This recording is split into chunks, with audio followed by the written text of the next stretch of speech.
देखिए, लोगों का छोटा सा सपना और ज़िंदगी का सबसे बड़ा सपना ये अपने घर का सपना है।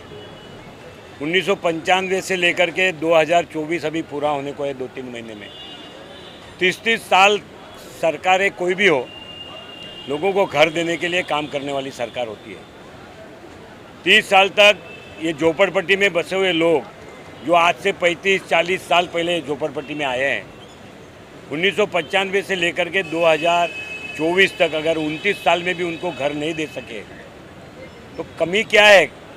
बिल्डरों की कमी है, राजनीतिज्ञों के कुछ प्रश्न है, बिल्डर का और राजनीतिज्ञों का साठगांठ के कारण ये होता है।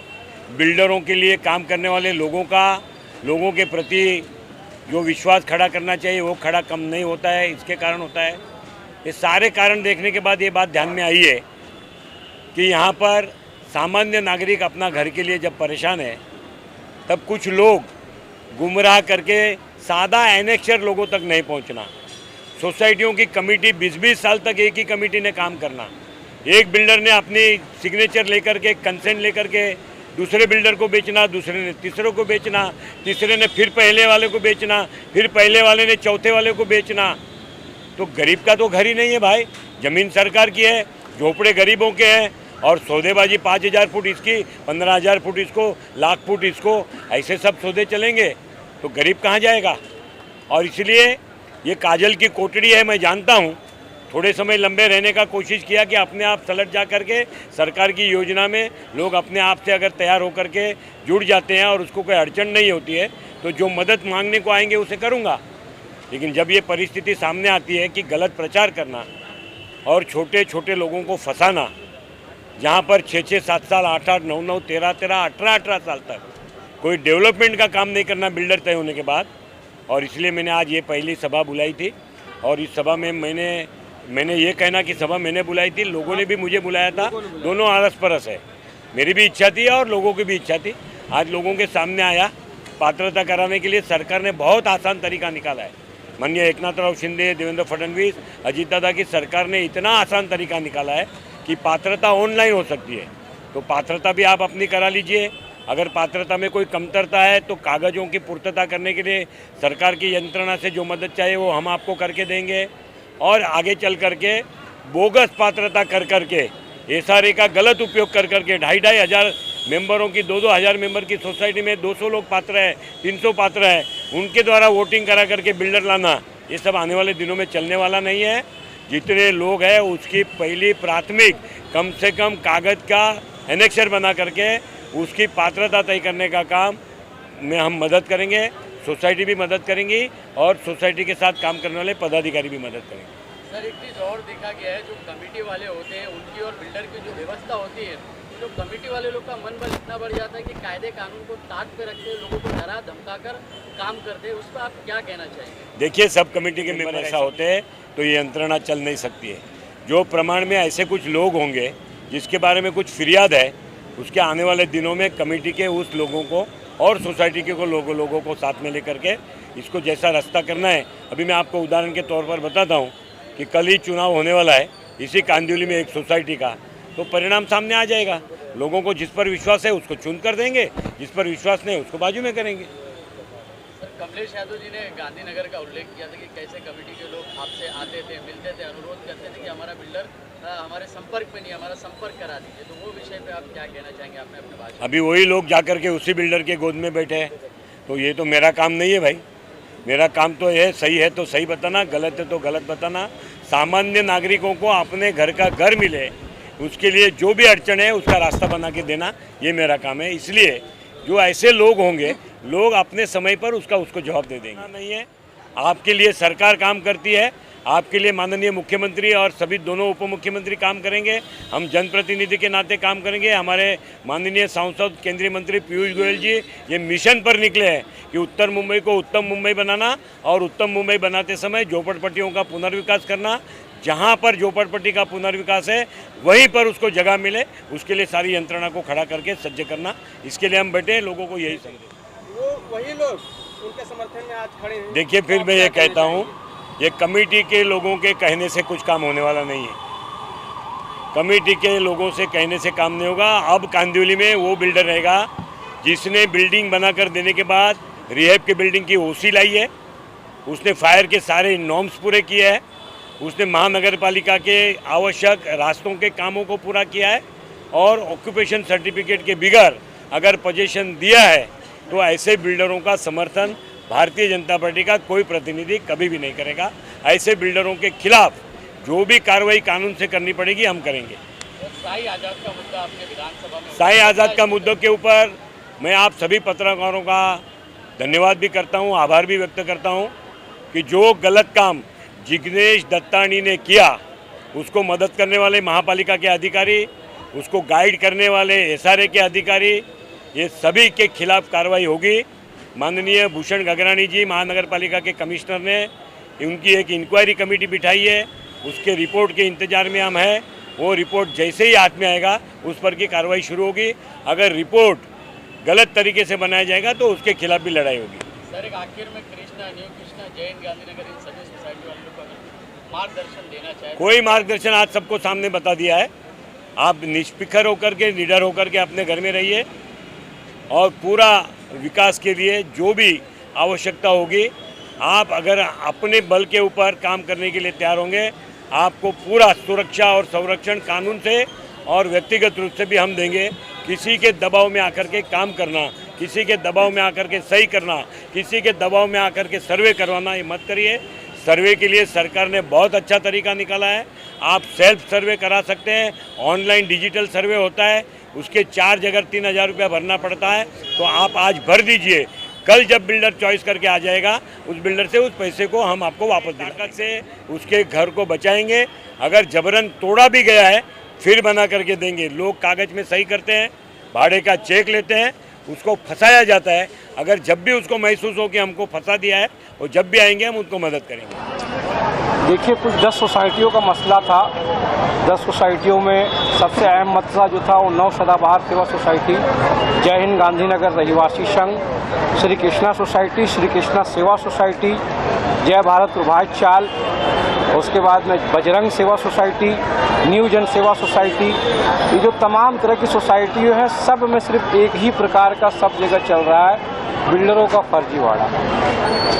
अब मसला ये है कि जो एसआरए का जो नियम होता है, एसआरए के नियम के हिसाब से बिल्डर का जो सबमिशन होता है, पहले बिल्डर को क्या है, जीबीआर लेना पड़ता है, जीबीआर लेना पड़ता है, पेपर लेना पड़ता है।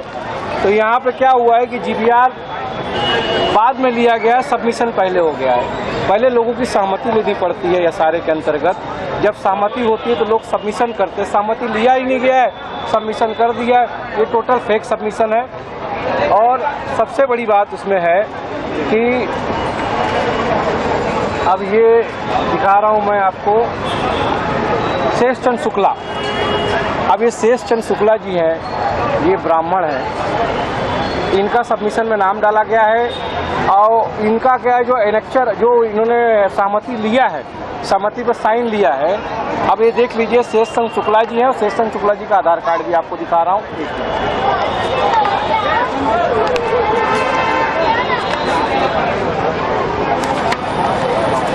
ये शेष चंद शुक्ला जी का आधार कार्ड है, आधार कार्ड आप लोग ले सकते हो। ये शेष चंद शुक्ला जी का आधार कार्ड है। अब देखिए, इनके नाम के ऊपर किसी क्रिश्चियन का नाम लिखा हुआ है, ये मोदी बिल्डर ने सबमिशन किया है। इमानुएल फिलिप, अंगूठा मारा हुआ है।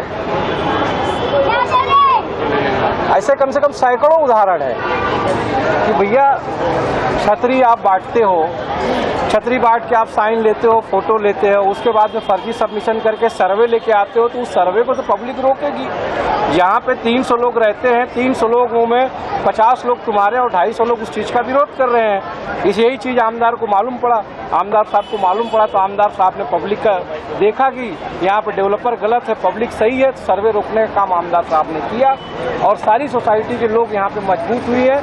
आमदार साहब का कंधे से कंधा मिला के आमदार साहब को मजबूत करके यह सारे के अंतर्गत अपनी लड़ाई लड़ने के लिए आमदार साहब के ऊपर आशा की नज़र से देख रही है और आमदार साहब ने किया भी है। और रहा सवाल जय हिंद गांधीनगर में, जय हिंद गांधीनगर का आदेश आ चुका है। डेवलपर को 19/11/2019 में 18/11/2019 में नया डेवलपर अपॉइंटमेंट करने का आदेश एजीआरसी ने दिया है। हाई कोर्ट ने एलवाई पे स्टे दिया हुआ है, उसके बावजूद भी फर्जीवाड़ा करके वो लोग वहाँ पे अपना बहुमत साबित करने की कोशिश कर रहे हैं, जो कि गलत है। तो मेरा लोगों से यही कहना है कि जो बिल्डर केडी कंपाउंड में आज तक आमदार साहब ने बताया उसको ओसी नहीं आई है, बिल्डिंग में पानी टपक रहा है, आज तक लोग अपने घर के लिए भटक रहे हैं, पात्रता नहीं आई है, आज भी महावीर स्कूल वाले को स्कूल नहीं मिला, तो उसी बिल्डर के ऊपर दोबारा हम आंख मूंद के कैसे भरोसा कर सकते हैं। तो सभी लोगों से निवेदन है कि जिसने चीटिंग की, चाहे मोदी हो चाहे रूपा रेल हो, रूपा रेल को भी टाइम दिया गया, मोदी को भी टाइम दिया गया, 120 झोपड़े केडी कंपाउंड में तोड़ा है, आज भी घर नहीं बनाया। मेरे पास मोदी के खिलाफ में कम से कम 2018 में ये कम से कम 650 लोगों ने कंसर्न दिया है कि उस बिल्डर को निकाला जाए, और उसके बाद में 300 की स्कीम में कम से कम 250 लोग हैं, पर्सनल नोटिस तक भेजा है कि भाई वो बिल्डर, हमको बिल्डर नहीं चाहिए, वो बिल्डर स्कीम नहीं कर सकता। तो जो आदमी मोदी बिल्डर ने रिहैब की बिल्डिंग बनाया नहीं है, दूसरे बिल्डर को उठा के बेच देता है, रूपा रेल का फर्जीवाड़ा है, तो जनता को चाहिए कि अगर तीसरा कोई बिल्डर आपके बीच में है, कोई अच्छा विकल्प है, तो उसको चुनिए, ताकि आपका भविष्य और आपके अच्छे घर का सपना जल्द से जल्द साकार हो। धन्यवाद। ब्रिटिश लोग आते थे, राज करते थे, लोगों को तोड़ने का काम करते थे, तो आज इलाके में जो माहौल चल रहा है, आपको क्या लग रहा है, कौन ब्रिटिश का रोल निभा रहा है, कौन फ्रीडम फाइटर का रोल निभा रहा है, जरा वो बताइए। पुरानी कमेटी जो जय हिंद गांधीनगर की थी, वो ब्रिटिश का रोल अदा कर रही है।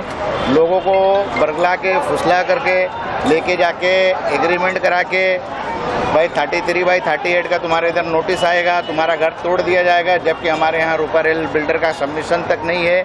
2019 में हाई कोर्ट ने ऑर्डर दिया हुआ था कि जब तक 1556 लोगों का ये नहीं होएगा, ये हाई कोर्ट का ऑर्डर का कॉपी है, पात्रता नहीं होएगा और बैलेट पेपर पर चुनाव नहीं होगा, कमेटी सिद्ध नहीं होगी, जब तक नया बिल्डर, वो ये रूपा रेल बिल्डर वहाँ कुछ काम नहीं कर सकता है। एलवाई इन्होंने जॉइंट वेंचर में लाया था, उस पर हाई कोर्ट ने स्टे दिया हुआ था। इस सब को ताक पे रखते हुए जय हिंद गांधीनगर की कमेटी जो थी, आज वापस से उसे बिल्डर को लाने का काम कर रही है। अब जब योगेश सागर ने मार्गदर्शन दे दिया, तो गांधीनगर के लोगों से क्या अपील करेंगे? काफ़ी उम्मीद किया जा रहा है कि हमारे आमदार साहब अगर जय हिंद गांधीनगर के लोगों के साथ खड़े रहेंगे, तो लोगों को भविष्य में उनका घर के बदला घर आसानी से मिल जाएगा। उनको देंगे, सभी बिल्डरों को यहाँ पे लाया जाएगा। उस विषय पे क्या कहेंगे आप लोग आने वाले बिल्डरों के बारे में? देखिए, योगेश सागर जी का ये नियोजन बहुत अच्छा है।